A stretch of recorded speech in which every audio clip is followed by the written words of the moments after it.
وعلى آله وأصحابه سيدنا المؤمنين. بسم الله الرحمن الرحيم. بسم الله الرحمن الرحيم. من أحمد لله الناس حتى يقول لا إله إلا الله رسول الله وعلى رسول الله والرسول الكريم على به النبي صلى الله عليه وسلم وأنه على ذلك عن ونسألها رسول إمامها وقد سأله صلى الله تعالى وسلم من عبد زكاة أو غير عبد وجود الإنسان واتباع الإمام الشافعي. بعد بيان ذلك أمر بقتال الناس حکم د شریعت د دې چې تاسو خلق سره کافرانو مشرکان سره جنگ کوي حتی یقول لا اله الا الله تر دې حد پورې چې لا اله الا الله محمد رسول الله دې اقرار او یقیم الصلاة و یؤتوا الزکات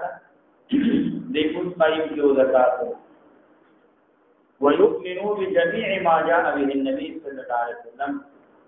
او دې ایمان وروړي په ټول هغه سبانه چې پیغمبر علیه السلام سره وړي کوم احکامات کوم دین په دی باندې ایمان لري وان من فعل ذلك عصم نفسه وماله جاج زکات کو خپل مال محفوظ او خپل نفس هم محفوظ الا بحقها مگر په حق دې کلمې باندې دا ویش ووكل السريرة الى الله دې باطنی رازونه دایره اسلام راوړ څور دمویا باطنی راز الله تبارک وتعالى اسوار شوی باطنی الله تعالی او بل دا باب دې په بیان د قتال د منع زکات چې څوک زکات منع کی زکات انکار کی زکات نه ورکړي وغیرہ یا ما سوا د زکات نه د حقوق د اسلام نه هغه سره مقتال کې هغه سره جهاد او باب دې په بیان د استعمال د امام حاکم بادشاہ دا د شعائر اسلام داغه اهتمام وکړي داغه اهمیت ولې دې په دې کې چې څوک د شاعر الله توحید کوي هغه سره مقابله کوي څوک چې د شاعر الله انکار کوي داغه سره مقابله کوي او څوک چې شاعر الله نه مني هغه سره مقابله کوي وفي قال حدثنا عبيد بن سعيد قال حدثنا سعيد بن مسلم بيان الوحيد قال حدثنا ايوب بن وعبيد بن عبد الله بن سعيد وبدر بن علي وسلم قال لما توفي رسول الله صلى الله عليه وسلم هر کله چې پیغمبر علیه السلام وفات شو خلیفہ ابو بکر رضی الله عنه دا خلیفہ شو بعد مستد پیغمبر علیه السلام د وفاتنا وکفر من کفر من العرب او کافران شو هغه سوچ کافران څه د چان د عربونو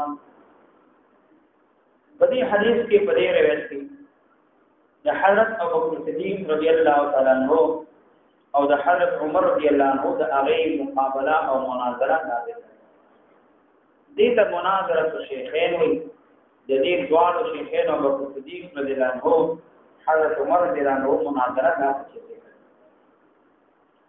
کله چې نبی رسول الله والسلام وفات پیغمبر علیه السلام وفات نو ورسته یو نوم انقلاب ولې خلق فرار ډېر خلک دا چې مسلمانان شيو هغه اسلام راوړیو هغه واپس د اسلام نه مرتد شو ډېر قبایل هغه لا چې د اسلام نبی ته واپس شو هغه کافران نو په دا صورت کې ډېر عرب وفات کافران حضرت عمر رضی الله عنه پیغمبر علیه السلام د وفات نه وروسته ابو بکر صدیق رضی الله عنه هغه دا اراده وکړه چې دا خلکو کافران شو نو لهدا دې سره مقابله دا پکار او همدارنګه بعد خلک هغه مرتد شو نو د دې سره مقابله دا پکار دا څوک چې مرتد شي دا اصل کې د دوه قسمو یو هغه چې د دین اسلامي نه مرتد شو ملت پرې خو د دین اسلامي پر به کافرانو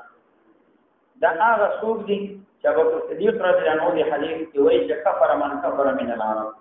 کافران شو هغه څوک چې کافران شو د جانه د عرب دا دوه طایفې ډلې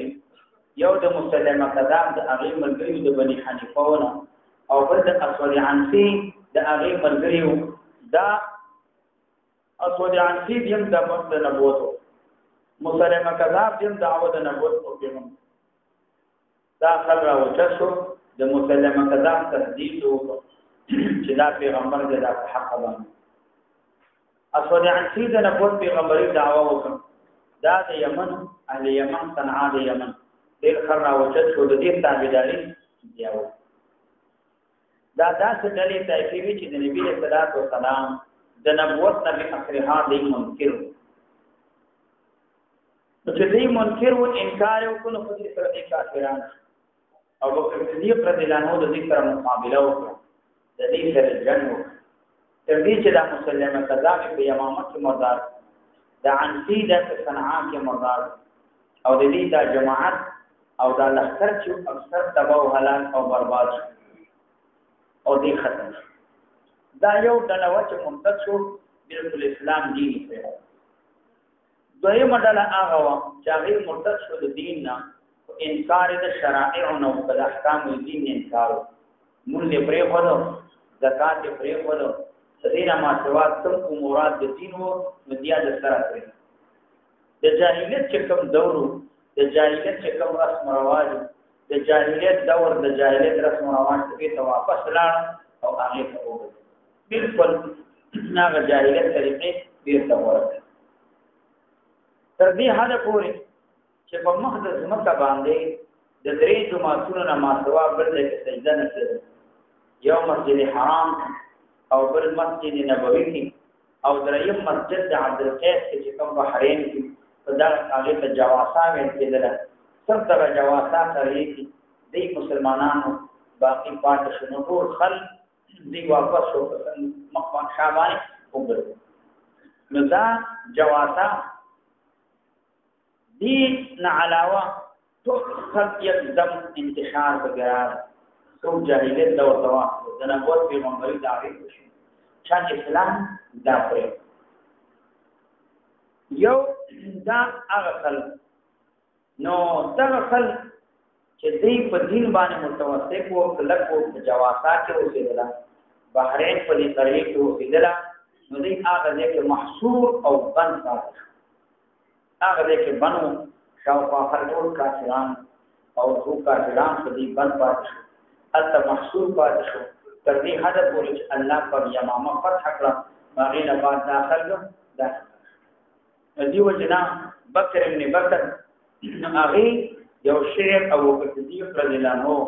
نو هغې ته یو شعر ویلی چې الا بلغ ابا بکر رسول ایا څوک دی ابوبکر صدیق رضی الله عنه یو استاد لاشي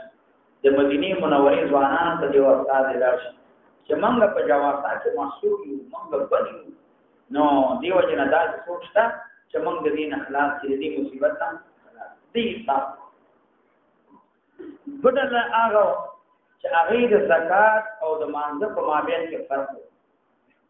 د زکات مون اقرار کول مون وکړو دا د الله حکم دی انکار د فرضیت د زکات نه وکړو چې زکات فرض او د دې وجوب د ادا نه چې زکات دا فرض او امام ته ورته دا فرض نه انکار او د دې ادا کولو نه امام بادشاہ د دې نه انکار حقیقت کې داخل باغیان دی باغیان نو ځکه دې ته باغیان ځکه نه ویل کېږي ځکه دا خلک دیم په دې اهل ردت کې نو دې کې چې دنو داخلو هغه ډېر زیات دې په مین کې داخلو نه ځکه په جمله د مرتدینو کې داخل دا شمارل شوی دي کني دا اصل کې دا باغیانو نو دې مرتد نو د باغیانو مقابله او د باغیانو سره قتال او جنگ دا د حضرت علي کرم الله تعالی وجو دا غي د زمانه نه دا شروع شوی دي چې دې سره مقابله او جنگ دا کی دا غټل چې ودا فرقه چې دې مانعين د چا د زکات وو منع د زکات یو کړل لیکن دې کې تاسو خلک مو چې هغه زکات ورکول وختله چې دا مونږ به ورکو دي ادا کول لیکن د دې رؤسا د دې مشران سرداران چې د قبيلو هغه سرداران دې منع کړو چې تاسو به زکات دا نه نو دې منع کړو چې زکات دا ورکوي دا نه دې په لاسونو باندې قبضه وکړو زکات دا به نه و مونږ ته راکوي نو دا خلک لکه بني اربور دا بني اربور زکات را جمع د هغه کسانو اراده دا و چې د حضرت ابوبکر صدیق رضی الله عنه ته ولي لیکن د دې مشر مالک ابن نویره ته هغه د دې نه منع کړ ودا زکات تاسو بلېږي او چې دغه څه پیدا شو چې د زکات او هغه په مابین کې فرق وکړ نو دلته اختلاف شو او واقع شو حضرت عمر رضی الله تعالی عنہ ته شک واقع چې داخل ایمان لري زمانه اقرار کې پر زکات نو ورته په زکات نو ورکول باندې دې سره جهاد کول یا مقابله کول دا دې سره به جنگ وشي کولی شي دې سره مقابله دا وشي تداوم شي نو دیو جن حضرت عمر رضی الله عنه دا ابو بکر صدیق رضی الله عنه ته ورغه هغه سره مناظره وکړه چې څوک زکات نه ورکړي نو هغه سره څنګه مقابله کوي او حالا کې د نبی رسول الله حدیث دی چې تاسو پورې لا اله الا الله نه ویلي نو تاسو jihad کوئ چې لا اله الا الله وویل چې هغه وینه محفوظ کړه دا هغه مال محفوظ دا هغه وینه هم محفوظ ده نو شریعت دا وایي احادیث دا وایي نو څنګه دي خلق سره مقابله او jihad دا د نبی رسول الله والسلام په دې حدیث باندې حضرت عمر رضی الله عنه هغه دلیل کوم ان قاتل الناس حتى يقول لا اله الا الله دا دلیل ځان لپاره دا وایي حضرت عمر رضی الله عنه دلته په ظاهر په حدیث باندې ورغی ځکه د دې حدیث اخر کې او د دې نور احادیثو د هغه حضرت عمر رضی الله تعالی عنہ دا هغه معلومات ظاهر په حدیث باندې دا ابو بکر صدیق رضی الله عنه ته ویلي چې ګوره دا خبره مکه زکات دا حق المال یعنی دا د مالی حق دی د دې سړي مال محفوظ دی د دې سړي وینه محفوظ ده دا هغه صورت کې محفوظ ده چې دا شرایط دامو شرایط دامو معنا دا چې ایمان هم وروړي او ایمان سره د شرایع او د اسلام د احکام د دین هغه مني هغه نه بعد د دین او مان محفوظ او د ایمان وروړي وي شرایع او احکام اسلامي د مني د دین انکار کوي د دین نه محفوظ ده نه ابو بکر صدیق رضی الله عنه زکات قیاس په بچا باندې فرمانده هغه د ویلې ګوره یو سړی د مانځنه منکر وي دې سره په قتال کې کنه دې سره په جنگ کې کنه بالکل جنگ مکه چې مانځنه منکر وي ممتنع او صلات اجماعا د صحابه او اجماع ده دا غي سره مقابله روا ده دا غي سره زکات هغه روا ده جنگ روا ده همدارنګه څوک چې زکات ته معنی وي نو په دې باندې جهاد روا ده دې سره جنگ دا حضرت عمر رضی الله عنه په خپل استدلال کې عموم د حق پیش او بکر صدیق رضی الله عنه په خپل خبره کې دلیل قیاس اغول دا بکر صدیق رضی الله عنه مقصود دا چې د حدیث عام راغلی دی لیکن دې حدیث کې تخصیص دا په قیاس باندې دا راغلی شي دا حکم عام دی لیکن د قیاس موږ زکات قیاس کو په چا باندې صلات باندې ما غینه ممتنع د مانځنه اجماعا او سره جهاد کې د زکات والا سره هم کېږي نو دې قیاس اصل کې نو سوال دا دی چې دلته د مانعين د زکات په اجماع کافر ذکر فرضیت د زکات د امور ضروري او څوک چې مانع د زکات په دین انکار کوي دا یقینا کافر ذکر زکات فرضیت د شرایع او د اسلام نه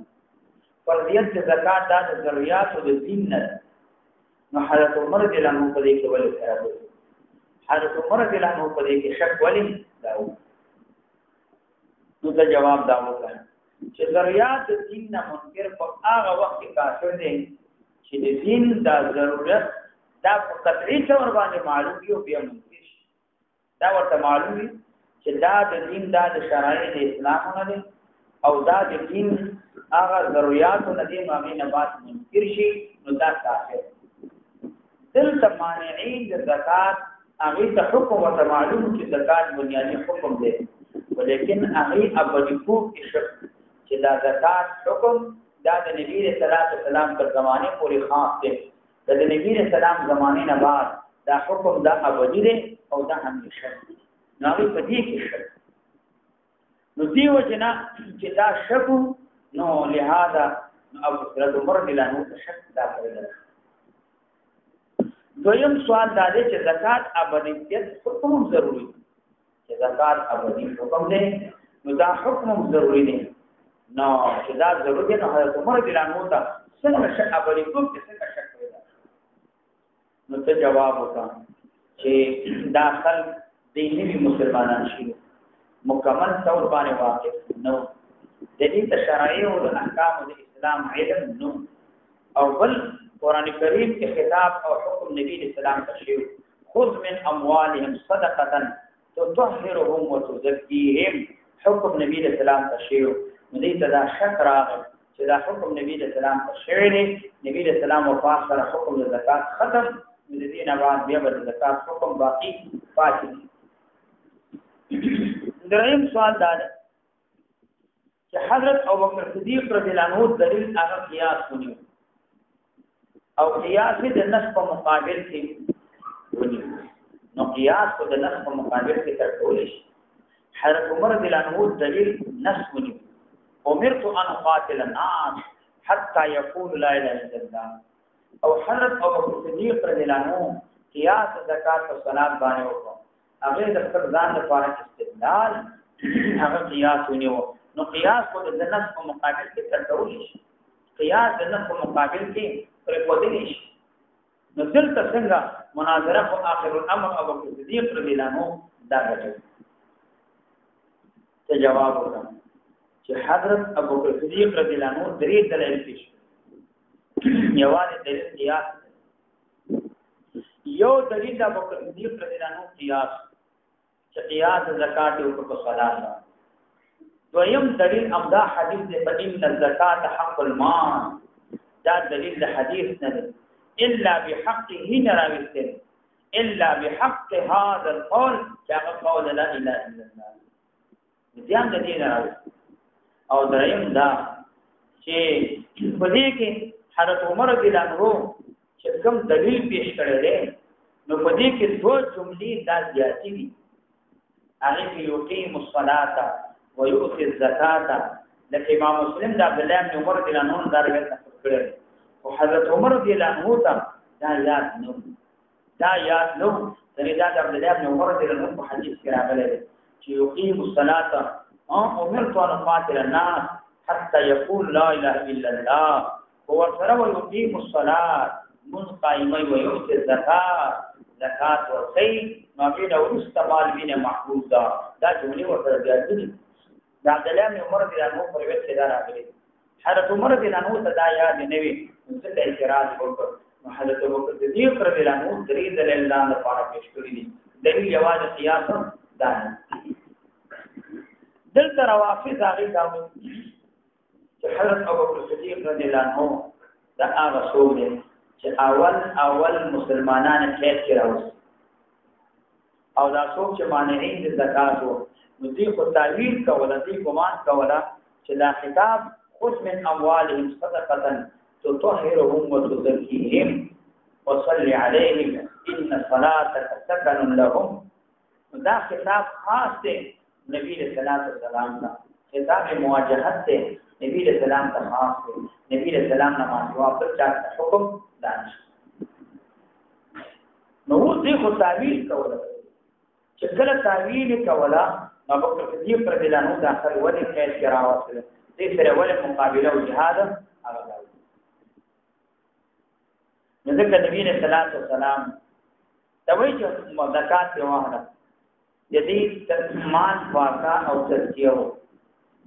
او دې د لپاره دعاګانې او غواړه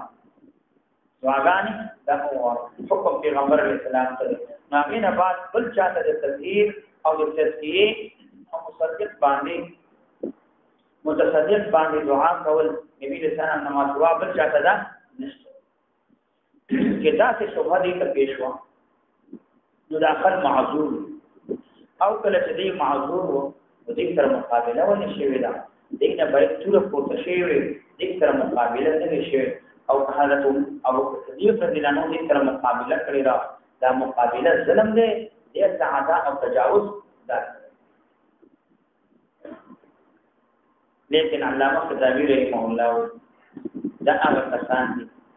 چې دا خبره کوي بلکې دی یو بهتان او دروغ دي او د دې حصہ په دې کې نشته دا ولې ځکه چې اهل ردت دا خصوص قسم بعد د ملت د مرتشو دعوت نبوت پیغمبري بعد منفر خدل زکات پر خدل د ټول شرایع د اسلام نه انکار وکړ دی وجنا دا هغه خلک چې دي کافران نو دی وجنا په صدیق رضی الله تعالی عنہ د دې اولاده هغه باندې کراوس jihad کړل نور صحابه کرام دې امداد کړل نو دی وجنا حضرت علی رضی الله تعالی عنہ یو جاریه د بنی حنیفه او د قبیله نه فقید کراوسته نو هغه دې سره ورنو هغه زوی پیدا شو محمد چې دې ته ابن حنیفه دا ویل کیږي نو دا ویل کیږي نو دا ټول صحابه کرام د ابو بکر صدیق رضی الله عنه سره ملګری وو د دې په مقابله او جهاد کې بلکې دا ټول صحابه کرام اجماعي تور باندې د دې مرتدینو د دې خلکو مقابله هغه ده او پات شو دا خلک منع د زکات وکړه اصل دین باندې باقي فاصله څه کومه دې تباغیان دا ویل او دې منفردن ذکر نشو باغیان دا ورته ویل دا غي وجه داوا چې دې هم د دې اضافت نسبت مرتدین ته ځکه مرتدین سره شریک او بعض هغه فزنو کې حقوق دي هغه ټول نه منله دې بعض حقوق او انکار او چې هغه منع ده هغه منع ده زکات خدا اهلی بغي باندې چې د ارتداد حکم کیږي دې مرتدین دي دا په اعتبار د معنا لغوي سره دغه مرتد هغه چاته ویل کیږي چې هغه یو کار نه ورسته شي یو کار نه کوي دې ته مرتد دا ویل یو کار ته مخامخ روان وي نو دا نه کوي دې ته مرتد دا ویل دې حق منل د نبی رسول الله تابعداري کړو اسلام راوړو نو هغه نه پاتې د پښابه کوي او دې مرتد مخکې دې په دین باندې نو د دې سنابه کې د دې مرحب کې د دې صفات پر کې د مسلمانان ولیکن هغه نو رسته دې په شابه نه وګرځل د هغه د سنا او صفات باندې وته قبح او همدارنګه د قباحت د دې نسبت دې کسانو ته وشو ولی د دې مخصوص په شابه وګرځل هغه زکات پرې هودل زکات انکار وکړ کټول حقوق په انکار نه کړي لیکن د باقي حقوق په انکار هغه او فاتح شو دا روافض وای چې خود من اموال صدقه او دا دعوه کې چې دا خطاب خاص پیغمبر علیه الصلاۃ والسلام ته مونږ دا دعوه تاسو موږ دغه قران کریم کې الله تبارک وتعالى خطاب نبی علیه الصلاۃ والسلام ته کړی خدا خطاب چې قران کریم کې ذکر شوی درې قسمه خطاب یو خطاب عام دی یا ایها الذین آمنوا اذا قمتم الى الصلاه يا ايها الذين امنوا كتب عليكم الصيام كما كتب على الذين من قبل دا ودې خطاب عام دا ویل کی دا عام خطاب دی ټول مسلمانانو ته دا حکم دی چې موږ به وجبه دویم قسم خطاب راغلی خطاب خاص پیغمبر علیه السلام سره دی خطاب کې نبی علیہ السلام سره موږ شریک هغه دې ته خطاب خاص دا ویل کی بل څو دې سره شریک هغه نه لکه ومن الليل فتهجد به نافلة لك ومن الليل فتهجد نافلة لك خالصة لك من دون المؤمنين دلته یو علامه یو نخه د تخصیص موجوده ده چې هغه علامه او نخه د تخصیص د وجنا د نور امتیانو دې سره اشتراک د نبی رسول الله سره په حکم کې هغه پته شوی دی چې امتیان په دې کې شریک نه دي او امت په دې کې مراد نه دي خالصة لك من دون المؤمنين مدد تخصیص راغلی دې ته خطاب خاص کړی دریم قسم خطاب مواجهت خطاب مواجهت داله چې نبی صلی الله علیه وسلم ټول امتیان په دې کې شریک او مراد او معنا ټول برابر نبی صلی الله علیه وسلم حکم دی امتیانو ته حکم دی په دې معنا مراد ټول برابر دي او دومره دا چې خطاب مواجهت نبی صلی الله علیه وسلم اقیم الصلاة لدلوک الشمس الى غسق الليل اس حکم نبی صلی الله علیه وسلم امت مراد یا اذا قرأت القرآن فاستعذ بالله د خطاب مواجهت د نبی صلی الله علیه وسلم ته امت محترم واذا قمت فيهم فاقمت لهم الصلاه خطاب پیغمبر علیه السلام سره امت دا هم محترم یا خذ من اموالهم صدقه تطهرهم خطاب نبی صلی الله علیه وسلم خطاب مواجهت دے کو امت دا ورته هم دا مراد خطاب مواجهت کې نبی صلی الله علیه وسلم کو خاص نه دی بلکې امت پر شریک دا خذ من اموالهم صدقه نو دلته دا خطاب سره غنه خطاب مواجهت نبی صلی الله علیه وسلم خطاب شوی امت محترم دا خطاب نبی صلی الله علیه وسلم ته ول شوی خطاب مواجهت کې فائدہ څه شي هغه وجه اصل داعی پیغمبر علیه السلام مبین د احکام پیغمبر علیه السلام نو داعی الى الله پیغمبر علیه السلام د خلق ته دعوت ورکړي د الله د دین او د اسلام د احکامات او د هغه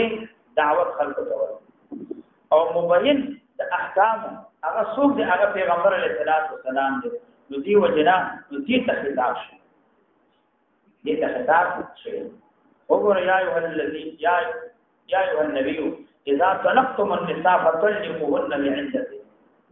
والخطاب فنبوت یا ایه النبی نو خاص ذکر شوی ولیکن دا اوس کتاب یوازې نبی رسول الله ته نه دی چې اذا طلقتم النساء فطلقوهن لعدتهن بلکې خطاب ټول امت ته حکم عام خطاب یا ایه النبی صلی الله علیه وسلم کله کله دا سوي خطاب مواجهت وی نو دی وجنا او مراد نبی صلی الله علیه وسلم نوی بلکې غیر ته مراد کله خطاب مواجهت وی حکم پیغمبر علیه السلام ته هم مراد وی او د نبی علیه السلام نه ماتوالو امت ته هم مراد کله خطاب مواجهت وی جواز نبی علیه السلام ته مراد بل څه ته مراد نوی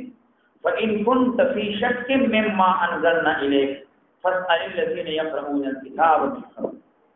فلا تكونن من الممترين والنبي صلى الله عليه وسلم ذلك فإن كنت في شك مما أنزلنا نبي صلى الله عليه وسلم شك نبي صلى الله عليه وسلم کا شک نہ واقع دی مراد سے امت ہے خطاب مواجهت ہے اور پیغمبر علیہ السلام سے نظر مراد نہیں صدا څنګه وي چې دا خطاب مواجهت د نبی رسول الله په خطاب شوی دی او امت نه مراد دی او د نبی رسول الله خطاب مواجهت وي امت په نه مراد دی په حکم کې او نبی رسول الله دا په مراد او پاتې شو هغه نه بعد چې دا تذکیه راغلی دا تذکیر راغلی بادشاہ به دعا کوي صاحب د صدقې لره دا حکم مسلم باندې پاتې چې وسم زکات والی صدقه والی څوک درکینو تبورتا تکي دعا دا ورته او بل د نبی صلی الله علیه وسلم په زمانه کې کوم کار د نبی صلی الله علیه وسلم په زمانه کې هغه حکم مسلم باقی پاتې چې پیغمبر علیه السلام امام حاکم ته حکم حوالو حکم ختم شوی نه دی هغه مسلم باقی پاتې په دې زمانه کې پاتې اوس هم دا مستحب دی چې مالک د زکات چې څوک زکات ورکړي نو باندې د متصدق لپاره دا غي د مال د برکت د نعمت د لوړ دعاګانې ورته وکړي نو دی وجنه هغه په دې باندې خوشاله شي په دې باندې څه کېږي دا خوشاله او سوال دا دی چې دل تدې خدایفه چې کوم ودا غړاله چې کوم معنی دې زکات نو دې خو تعویل کوله کنه د معنی د زکات تعویل کول چې کله تعویل کولا اوس هغه ته باغیان او ویل شو حضرت عمر رضی الله عنه او چې دن ویل جنگ مکو او دې پر دې نو سره جهاد اعلان وکړ ايو اوس یو طائفه یو ډله د زکات نه منکر شو منع د زکات وکړه اوس دې خلکو سره سمانه آیا دې حکم د باغیان دې سره هم جهاد کوي دې سره هم مقابله کوي او کله دې حکم او دغه حکم د ډول جدا نو موږ وایو چې یو سړی د فرض زکات نه انکار کوي زکات هغه زمانہ کې فرض ضرورت د دین نو او سم فرض ضرورت د دین نه او څوک چې زکات نه انکار کوي نو دا اتفاقی کافر دی په اجماع المسلمین دا کافر ولی ځکه فرض دار هغه د باغیان به کېده دا اوس به ورته کافر دا ولی ځکه هغه فرقه چې کوم وو هغه عذر پیش کړ دا اسباب د وجنه چې هغه زمانہ کې هغه پیدا شي هغه دا سیواز شریعت تر نږدې زمانہ وا قریب زمانہ وا دا خلق ایمان راوړي نوې نو هغه نه بعد حکم کې تبدیل راتللی شو احکام بدلیدل حکم کې نسخ راتللی شو هغه نه بعد حکم کې نسخ دا راتللی نشي بل دغه خلک چې و په دغه زمانہ په دغه دور کې مخاطب امور دین باندې وو نوې اسلام راوړو نو دې ته شبهه راتلله هغه شبهه د وجه نوې مسلمانانو دې معذور وګڼل او نن زمانہ په اسلام شایع شوه اسلام پوه شوی هر چاته د زکات دا پته د زکات دا فرض عوام خواص دا پیږي عالم او جاهل دا پیږي دې زمانہ کې یو تن ته معذور نشي ویل چې دا معذور دی نن سبا څوک د زکات نه منکر وي هغه په اجماع المسلمین دا کار کوي بس د زکات نه ماتوا کڅوک د یو کار نه منکر وي نو په دې باندې اجماع او امت اجماع ده چې کوم ضرورت د دین دي هغه خارج شوی دي عوام خواص باندې کوی دي خلکو ته معلومات دي څنګه د ضرورت د دین نه څو منکرېږي هغه په اجماع کافر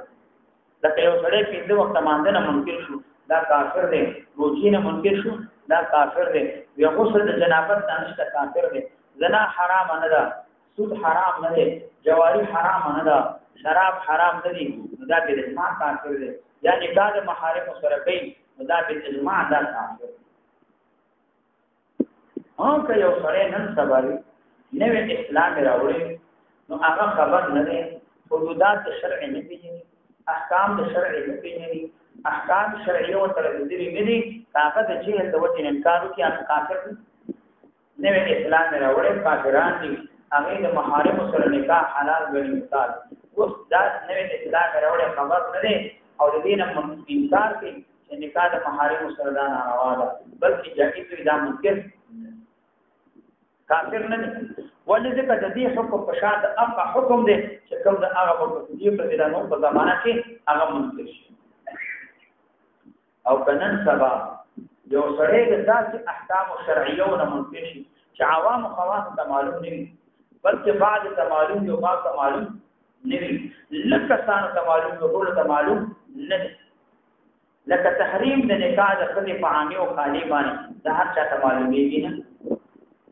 یا مثلا دا مسله چې قاتل عمدن چې قصدن سره ملک خپل مورث دا میراث نشو یا مثال شریعت هغه یا ته خود سور کړي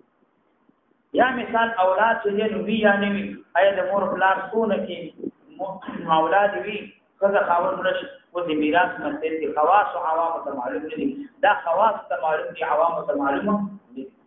یو سره د دینه منکر شي نو کافر کیږي نه دا به معذور غني ولکه دې معلومات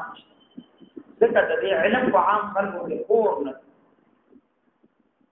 کچېته یو علم په عام خلکو کې خوري ضرورت دي نه منکر شونه په دې باندې کار کوي او نو دی وجه نه خلکو ته شبهه راغله نو دی وجه نه دا غي وجه دا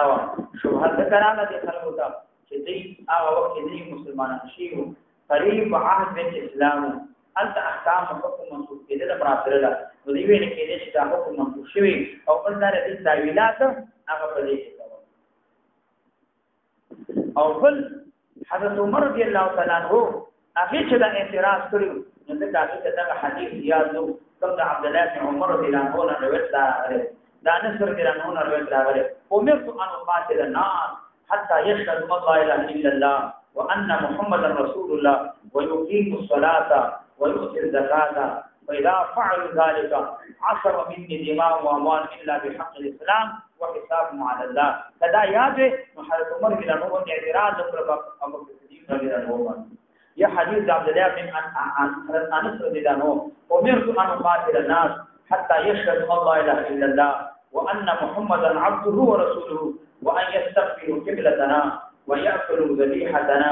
دقوا الحديث ويصلوا صلاتنا فإذا فعلوا ذلك حرمت علينا دماءهم وأموال إلا بحقها وده حديث دعوة معلومة آمنا ودي وجنا وحضرت عمر رضي الله عنه استدلال أبو بكر الصديق رضي الله عنه وقف حضرت عمر رضی الله عنه اعتراض وکړ ځکه دا ټول احادیث ورته یاد نه وو چې کوم د عبد الله بن عمر دی او کوم د ابو هريره رضی الله عنه هغه حدیث مدي وجنا چې دا یاد نو دغه وخت دی اعتراض او حضرت عمر رضی الله عنه ظاهري د حدیث په دمر دی چې هغه نو امرت ان اقاتل الناس حتى يقول لا اله الا الله فمن قال لا اله الا الله عصم مني ماله ونفسه الا بحقه وحسابه على الله د زکات ذکر پکې نشته دی د صلات ذکر پکې نشته نو د حضرت عمر رضی الله عنه شک پیدا حضرت عمر رضی الله عنه شبهه ندا پیدا مراد دا دی چې عمر سبحانه قاتل الناس ما ته حکم شو چې د جنگ حکم ته سوچ دی لا اله الا الله دا معنا در دین مراد هغه مشرکان دا دین مراد اهل کتاب دین مراد ځکه اهل کتاب راوړل نو دی لا اله الا الله وایي د الله د وحدانیت اقرار کوي دین وسوره پورته کېنا دي په وجه دا مشرکان دین مراد دي عبادت الاوثان حتى يقول لا اله الا الله لا اله الا الله وایي معصم مني ماله ونفسه ولا محسوس الا بحقه مگر په حق دې اسلام باندې حق اسلام باندې چې زنا باندې احسان ده ارتداد یا قتل د نفس بغیر چانه موجب نه قتل کوي نو دې درې صورتونو کې بلا سره دا مکی او حسابه علی الله دې باطن الله تبارک وتعالى ستاسو ظاهر باندې عمل وکړه کدا خبره پټي نو د دې حکم الله تبارک وتعالى ته ستاسو نو مال محفوظ دی او نفس محفوظ دی چې لا اله الا الله لا اله الا الله معنا چې دا مسلمان شو د اسلام وروړي لا اله الا الله وي نو هغه په دې سره محفوظ دا عبادت الاوثان دې مراد مشرکان دې مراد دې مال محفوظ دی او دې بنا او دا محفوظ نو همدارنګه که یو سره لګي اقرار په توحید باندې کوي لکه اهل کتاب راوړل نو دې لا اله الا الله وي لا اله الا الله او هغه بعد نبی اسلام نبوت نه مني هغه بعد نور ضرورت دین نه مني بیا په دې باندې نه کار دین صرف مشرکین د عرب د مراد دي ټول دنیا کافرانو د مراد نه دي دغه اهل کتاب هغه لا اله الا الله هغه دا وایي لا اله الا الله دا وایي نو ځکه دا وایي چې وحده فقال ابو بکر صدیق رضی الله عنه ورته والله لا قاتل ته خدا خبره کې زمانه قسم کو خوري لمقاتلنا زب جنگ کوم او زب مقابله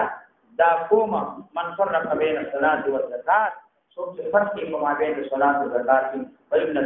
زکات حق مالی دا حق مالی دی تدین څوک منکر وي زب سره جهاد کوم او زب سره مقابله دا ورته دا کوم اوس دلته معنا دا چې څوک د صلات قائل وي د زکات انکار او منع کوي نو به وخت سره مقابله او جهاد هغه ده لمقاتلا او به وي والله زمانه قسمی بنا تبارک وتعالى نو د کلام د تایید لپاره د مجلس حاکم نه وي بغیر د مجلس حاکم نه د خپل کلام تایید لپاره قسم کړي نو قسم وړي چې لا مکروه یو کار خبره د پټه ستاره قسم پرې وړي والله زمانه قسمی بنا باندې لو منعون عقالا کدی من فی معنى عقال كانوا جود يؤدونه شدي ادا کول الى رسول الله صلی الله علیه وسلم نبی صلی الله علیه وسلم لقاتلكم على منعه ذبذي جهاد کوم دې کوم منع یا لقاتلهم على منعه ذبذي جهاد کوم دې کوم منع چې دا منع کوي او ما ته اوس نه دلته روایت کې لو منعون عقالا راغله امام بخاری روایت نقل کړی لو منعونی عناقا عناق د دې بچی ته دا ویل کی وارث دا روایت د عناق کشین دا محمود د په هغه صورت کې چې دا ګړي په دې دا ټول واري د دې مین د مړیشي کال په مین د دې شوی دی نو په دې بچو باندې هم زکات شته دی نو دې بچو نه زکات دا هغه ستې چې د مین د په کار کې ورغلو برابر خبردار چې د مین د صفات یو کپاتي دې مسله کې اختلاف دویم قول دا نه بچو کې زکات لري هغه صورت کې د قدمیان دونه دومره پاتوي چې هغه حساب کوي دا غي حساب څنګه چې د لیوالي بچو کې زکات دا نشته او والی وي نه چې د امهات او نه د میندو سره قول دا دی دا چې مال پاتوي اگر که زکات څنګه رسېږي نو به په دې کې زکات داشته او کمین ته لګي پاتې نه وي نو بیا زکات دا پاتې نو کچې ته مان عناقن دی بيزي بچي منکی نو بیا موږ جهاد کو مقابله وکړه یا لو منعوني کچې ته مان منکی عقالا عقال دا من مراد عقال نه زکات عام ولو منعوني كما زکات عام منکی دا قول کسائی نظر ابن خمیر او ذین دوی چې عقال دا حمل کې په زکات عام باندې کمان زکات عام منکی زمانه قسمی زو مقابله دا او باز وینا د عقال نه مراد هغه رسیدا چې یو کو بل پسې پیوته کوي یو کو بل پسې دا څه اوس د عقال نه دا معنا والی نو چې په زکات نه کېږي چې زکات نه کېږي نو بیا څنګه ابو بکر صدیق رضی الله عنه باندې قسم په خدای لو منعوني کمان منکی عقال دا رسې منکی چې یو کو بل پسې تړي نو زه به دې سره jihad کوم به دې کې زکات نشته محققین علماوی چې اندقه عقال نه دا رسې مراد د یو کو هغه بل پورې تړي نو اندقه نه مراد بلکې خبره کلام بنا ده په تصدیق او تشدید مبالغه ده کله ته اشاره ده زماده قسم کو دی کچې ته یو ورکوټه باندې شي هغه رسې چې کوم یو بل پورې تړي نو دغه معنی منکی حقارت ته اشاره ده تشدید ته اشاره ده خامخا مقابله دا ورته کومه او د دې خلکو سره خامخا jihad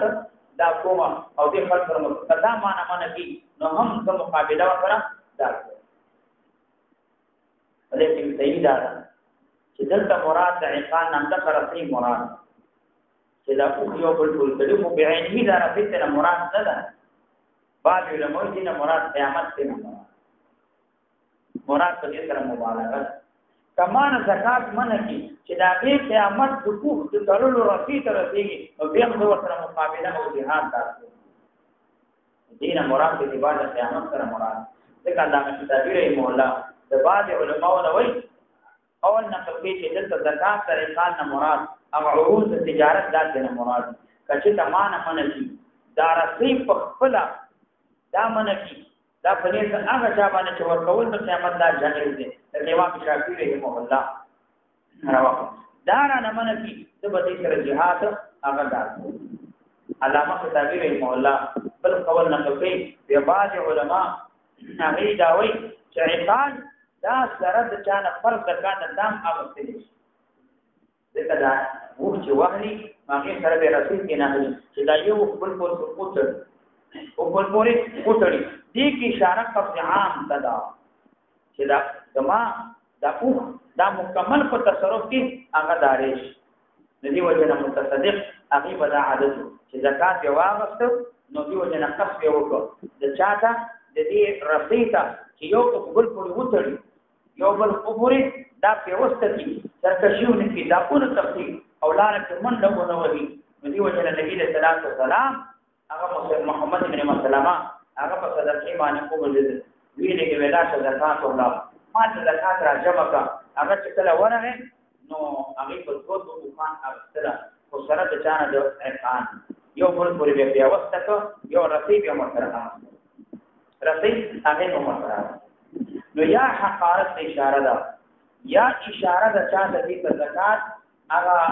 مالی د دماغه اشاره ده قدر قیامت اشاره ده هغه زکات چې هغه قیامت د کوه رسید ترور ترتیږي کدار نه من کې زو مقابله او jihad هغه ده کو یا معنا من کې زکات سره حال چې کله مراد کړه معروض تجارت اسباب دي هغه کې قیامت رسید ترتیږي دار نه من کې زو خامخا چې خلق سره کومه هغه مقابله هغه نو فقال عمر بن الخطاب رضي الله عنه والله ما هو الا ان رايت الكوشما شرح رايت ما ولید دا خبره ما ته پته ولګیلا الله قد شرحها جلا تبارک وتعالى کول او کړی دا الله واسع کړی دا شرح ابي بکر سینه دا فوکر دې پر دینانو دې په قتال لپاره فعرفت ما او پیجندل ما ته پته ولګیلا نو مزه پوښما دما یقین راغی انه دا ما ذهب الیه ابو بکر الحق دا حق دے چلا تبدلا دا یہ پدانو په ځکه کې تاسو اچولې مقابله اچولې جنگ اچولې چې خامخا مقابله کوي نو ما ته پته ولګی چې په په حق باندې دې دی وجنه دې بیرته واپس هغه ته ورېدو دا دینه معلومه شو چې ګورتان په یو مسله کې شرعي مقابله وي یو څل د حق کار چې دې ته ورته وځي ځکه مناظره هغه د اظهار د حق لپاره کېږي چې کله حق د تخارج نو واپس ورته کوي او کا واپس ورته نه کوي او یو بل په وفق راغلي دې ته مناظره نو دا مجادله ده یو بل سره جګړه کوي یو بل وجني یو بل سره مقابله کوي دې ته مناظره ده نو وبه قال حدثني ابو الواحد وعن مرزوق يحيى واحمد بن عيسى قال احمد حدثنا وقال اخبرني احمد عن الموقف قال اخبرني ابن صحيح بن شهاب قال حدثني سعيد بن المسيب ان ابا هريره رضي الله تعالى عنه اخبره ان رسول الله صلى الله عليه وسلم قال ومن له قاتل الناس حتى يقول لا اله الا فمن قال لا اله الا الله فما به بعد نور الزوجه بحقه الا بحقه لا بحق الاسلام وحسابه على النوايا قال حدثنا ابو بكر بن عاصم قال سمعنا ابن عزيز يعني الدراوردی دا منصوب درا بجر دے دا فارس یو خان یا منصوب دراورد دے دا یو قریه د خراسان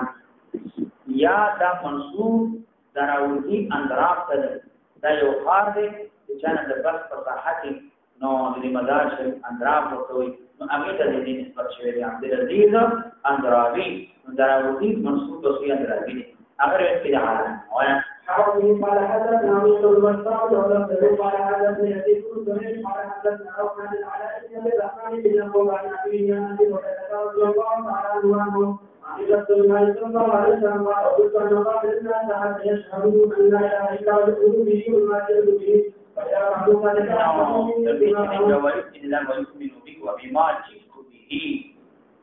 وبما جئت به دا بما جئت به دې کې چې کوم روایت نور کې اختصار راغلی دی بیان دما هغه روایت اختصار راغلی دواني فلا اله الا الله باندې دې کې دا بیان دی لا يؤمن به وبما جئت به د محققینو جمهور علماء مسلک مذهب داري انسان چې کله عقیده د اسلام ولري اعتقاد جازم راسخ ثابت وي تردد په کې نه وینو امدا کافي امدا مؤمن دی دا د موحدینو نه دی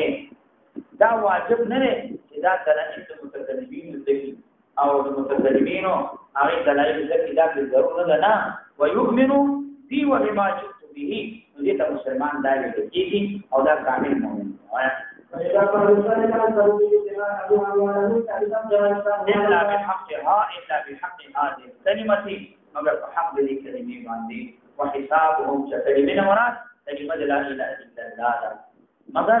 مال محفوظ الا بحقها مگر حق دې کلمې باندې هغه دار چې دنا باندې انسان یو سړی مرتشي یا قتل کی ذات وجه کی دې نه ماتوانو دې وینو ما دا محفوظ وبه قال حدثنا ابو بكر بن ابي شيبه قال حدثنا عبد الله بن احمد بن سليمان بن عمران كده بسفيان الترحم النافعي أغير وكي عن جابر كان جابرنا وعن أبي صالح يعني رويت عمشكي أمدان النزكانا أبي سفيان وعن أبي صالح أمدان كده بصالحنا تابو ورقة عن أبي هريرة رضي الله عنه قال رسول الله صلى الله عليه وسلم كان وعدنا سبيل الحديث المصري عن أبي هريرة وفيه قال حدثنا ابو بكر وفيه شيبه قال حدثنا ربيعه وفيه قال حدثني محمد بن مسلم قال حدثنا ابو بكر يعني ابن مسعود قال حدثنا الرجال عن ابي بكر الانصاري رضي الله تعالى عنه قال رسول الله صلى الله عليه وسلم وفيه عن بعض الناس حتى يقولوا لا اله الا الله فيا قالوا لا اله الا الله دماءهم واموالهم الا من حقها وانسانهم ربكم انما انت مذكر لست عليهم لست عليه بمسيطر ته باندې مسلط نه ته واعظ نو دا امر تذکیر شوی او چې امر تذکیر کوا که تذکیر نه مني نو هغه نه بعد امر تذکر شوی او نه مني نصيحت نه مني ایمان نه وروړي بیا ورته مقابله چل مسيطر مسلط ته ویل کی جبار ته ویل کی دې ته ویل دا آیات ورسته دې امر بالقتال شوی دی او هغه نه بعد پیغمبر اسلام ته دست علیه بمسلم نماز ته مذکر دست علیه بمسلم اول وی عمر کو مقاتل الناس او به وجه تواس کا خلق تنصیت کا ته به باندې مسلط نه خدا معنا د جهاد مکو نه دې دا معنا چې ستا شان د تذکیر کوي اسلام ته دعوت ورکوا خلک راغله کله مجبور شوي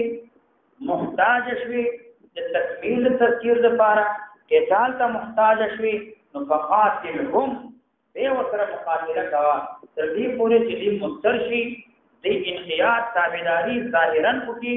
ظاهر تابعداري کو په حضور په باندې وکا او باطن دې امر الله ته وسپاره باطن ولې الله ته وسپاره فانك انت لست بمسيطر تخو باطن باندې مسلط نه باطن الله ته وسپاره ته دې په حضور مسلط نه ته دې په سرائر مسلط نه ته دې په اسرار مسلط نه باطن باندې ظاهري جنگ سره وکا او باطن الله ته وسپاره په خلق کلمه وای په دې باندې شفاو کا باطن الله ته وسپاره دا معنا وایا وفي قال حدثنا قال حدثنا قال حدثنا مالك بن صباح عن واحد بن محمد بن زيد بن عبد الله بن عمر عن عبد الله بن عمر رضي الله تعالى عنه قال قال رسول الله صلى الله عليه وسلم قد مات الناس حتى يشهدوا ان لا اله الا محمد رسول الله ويقيموا الصلاه اداره میں ويقيم الصلاه والصلاه محمد ويؤتوا الزكاه فاذا فعلوه عتم به دماء واموال وحسابهم على الله څوک د فرد مانځنه انکار کوي فهو کافر بالاتفاق چې دا موږ فرد لري دې نه انکار کوي د اتفاقا کافر دی او څوک چې فرد موږ انکار نه کوي مستحب مستقینا امام احمد رحم الله وجه كنت کلام کافر دی امام احمد رحم الله په مطلب باندې د کافرانو دي شمال کې ورانه ډېر خلک مسلمانان دي ګرځي دې جمعه پیژنې نه منځم نه خبر یو کس دې د جمعه امام او موږ دعوت وندرا ځان سره میراوه په دې جمعه کون ته میراوه دې دې میګ ما ویلا خنیول څونه ده دې نه سره یکدم نه خلاص ما په دې ته لګانه سره موږ دې دا وته دې ته واپس سره جمعه سره دا څه نشته چې سره جمعه سره نه موږ منکر دې کوته امام احمد دې په وخت باندې من ترک الصلاه فقط کفر د ظاهر باندې عمل ما بین المؤمن والکفر ترک الصلاه د مؤمن او د کافر په مابین کې په وجه ترک الصلاه د جنون کې مسلمان دې نن کې کافر دې امام شافعی مولا مطلب مدددار تارک الصلاه فاسد او چې کافر ورته شي په لغوي دي به امام شافعی سے وہی حکم داده چې څو توایا ما سر دی وجه تحديدا دی وجنا قتل او تذکرا او تحديدا نو منه ته نه فاسق ده او تحديدا نه من کا تذکرا نه امام ابو حنیفه رحمه الله تعالی دا سره موږ نه کیدا مسلمان انکار باندې کافر کیږي او نه کول باندې کافر کیږي نه مسلمان د مسلمان وجه جاری درې دی یو دار چې مرتد شي زناو کی او بل دار محسن وي زناو کی مرتد شي او قصاص لازم شي دی یو کار نه دی البته په ماده د ضرورت کول شي حاکم چې د مثال هغه ضرورت ورکول شي تعذيب ورکول شي بندګي کی دعوت دی ورته او وجه چي او وفي قال حدثنا قوي بن سعيد بن ابي عمر قال حدثنا وقال يعني عن زكريا عن ابي مالك عن ابي مالك دا سعد بن طارق او سعد بن طارق او بل دا طارق دا صحابي دي چې عن ابي الافلاق بن طارق ده قال سمعت رسول الله صلى الله عليه وسلم يقول من قال لا اله الا الله وقد عيسى وبر من دون الله تعالى ما هو تدعوه عن الله وبه قال حدثنا بن يوم من شبه قال حدثنا مخالد يا ابو خالد بن سليمان بن حيان وحدثني وحدثني زبير بن حرب قال حدثنا يزيد بن هارون عن اشبياء وعن ابي مالك عن ابي انس عن النبي صلى الله عليه وسلم يقول من قال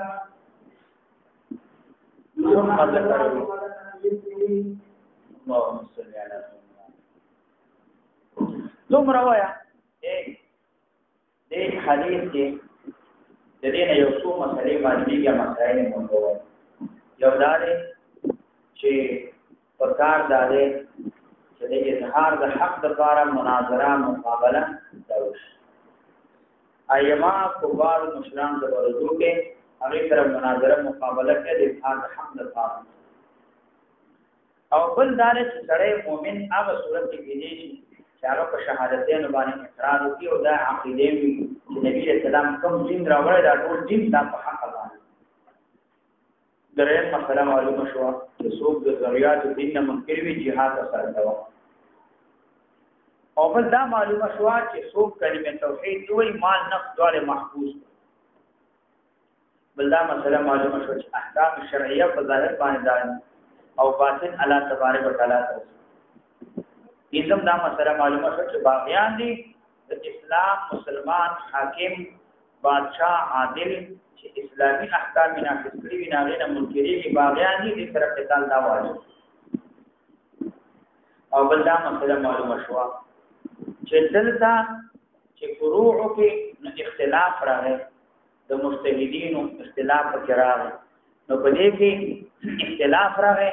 نو مجتهدین نو دې په دې فروع کې خطا کېدلی شي اصول کې نه فروع کې دې خطای دا راځي کله کله مجتهدین په فروع کې هغه خطا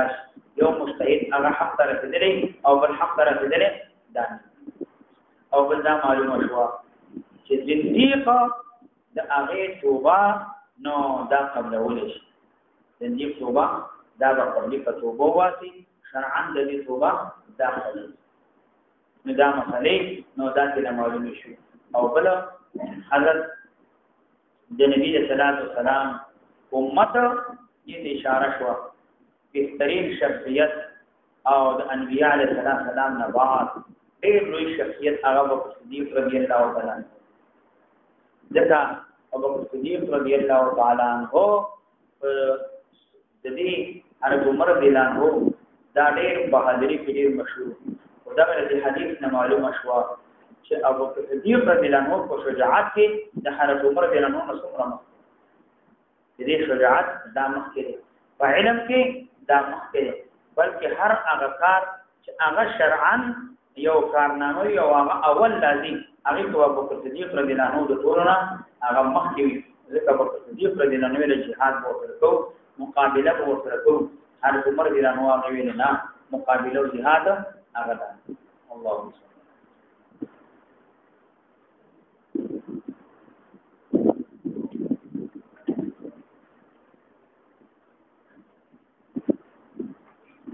الحمد لله رب العالمين